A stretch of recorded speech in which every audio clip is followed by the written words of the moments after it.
Шановні колеги поліцейські, я вас вважаю партнерами, я вас вважаю колегами і друзями, але є відповідні прийняті документи, є відповідні правила, встановлені в місті.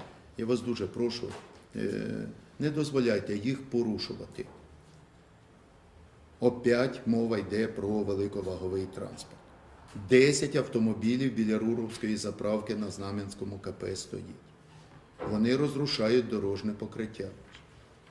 Ви це бачите, вам же тут жити, ви ж молоді хлопці і дівчата. Вам же ж тут діток своїх виховувати в цьому місті. Ну не можу я кожного року ремонтувати капітально одну й ту саму дорогу. Якщо ми зробили провулок об'їзний, то мінімум це 10 років без капітального поточного ремонту. Якщо ми зробили вулицю Короленка, то це на 15 років, тому що ми там застосували асфальтобетон. Якщо ми зробили арку, то ми ж зробили для того, щоб був порядок і включити в проєктування терміново кусок недоробленої вулиці Ельворті. Від прохідної заводу і сюди до Медведєва.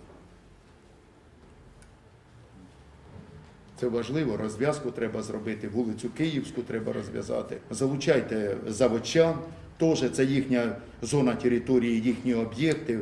Тому хай приймуть дольову участь. Доліжеркомбінат теж напишіть листа і запросіть Михайла Михайлович долучить до цього. Ніна Афанасівна, я прошу, щоб це аргументовано, правильно, скільки їхніх автомобілів приїжджає Kernel Group на вигрузку, які вони нам ускладнення роблять.